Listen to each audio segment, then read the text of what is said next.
Follow the algorithm, follow the algorithm, follow the algorithm. We're off to see the guru, the wonderful guru of Joe.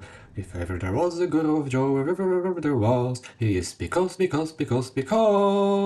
all the coffee things he does. Hello and welcome to not only a new episode, not only a new sub-series Follow the Algorithm, but in fact this is my 100th episode according to my YouTube video count. Apparently they don't really count the one live session I did. So I wanted to do something special. Now, some of you might have been thinking that intro was a little bit too special, and why? Why do we need to talk about the guru of coffee, James Hoffmann?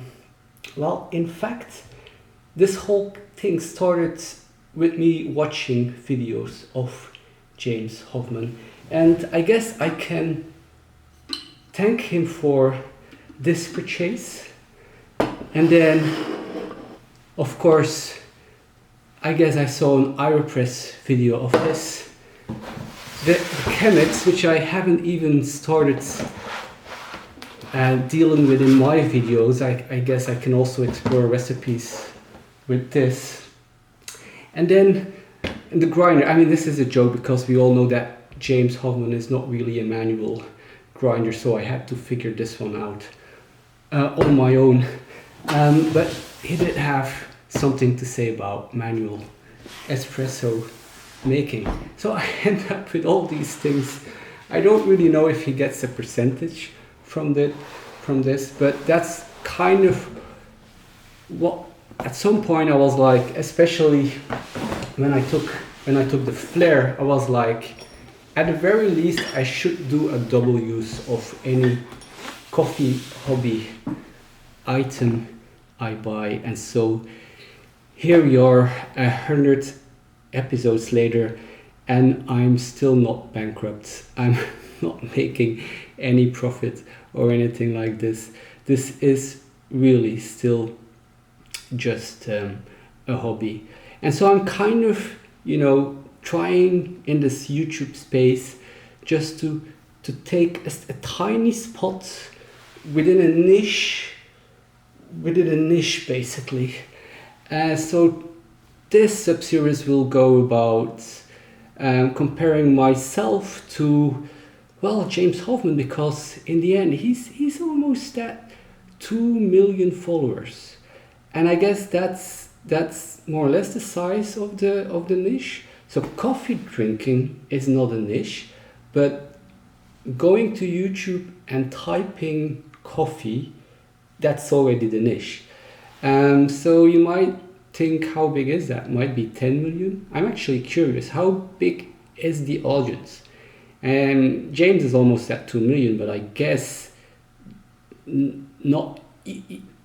If you type coffee on YouTube, you will end up seeing some of his videos. And actually, at some point, I had a theory thinking either James Hoffmann invented the YouTube algorithm, or the YouTube algorithm generated James Hoffmann. And now you're thinking, this is just crazy.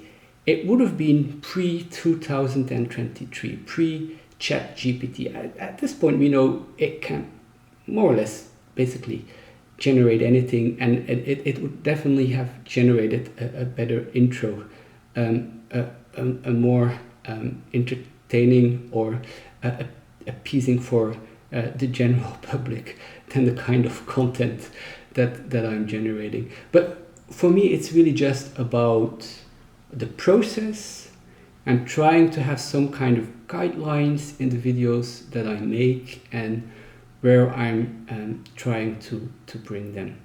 So within this niche, I'm trying to look for my own niche. And now this video is exposing James Hoffmann, so it's not exposing him as the inventor of the YouTube algorithm, which I generally don't think he is, or being generated by the algorithm.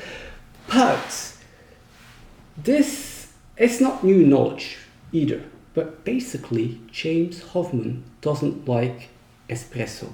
Let's just listen to this. Now, years ago, I got myself in trouble with the internet for advocating skimming off the crema for an espresso. It wasn't even my idea. It had come from the coffee collective in Denmark who'd been doing it for Americanos. I did it with an espresso and was astounded by the difference that it made. Try it for yourself. Brew an espresso, get a couple of teaspoons and skim off a layer of crema. Stir and drink the shot and you'll find a substantial reduction in the bitterness and kind of roasty quality of that espresso. It might... So James still doesn't seem to understand that some people enjoy bitterness. I would say, James, have yourself a beer.